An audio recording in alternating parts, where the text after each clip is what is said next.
How to add a new user role or collaborator in your Wix site. Selecting your Wix site. On your dashboard, go to Settings. Scroll down and click on the Roles and Permissions option. You can also use the Quick Action button on the sidebar and search for Collaborator.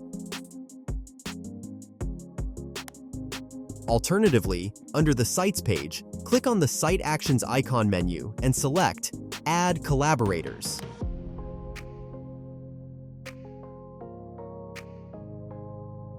Now add the email address.